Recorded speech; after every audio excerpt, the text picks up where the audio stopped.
What's up, guys? We're out here in Battleground doing a little re-roof project. Beautiful sunshiny day. Finally got a break in some of that rain, so we're really cranking out some progress here.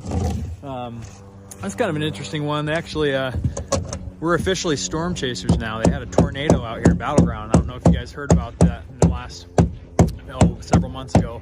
They had that tornado, and this person's house had actually lifted up a tree branch and set her down right here and broke the decking and damaged some shingles, and they were due for a new roof anyways. But yeah, kind of a funny one. Just real interesting here that you can see where the, I don't know if you can see that behind me, but that impacted right there.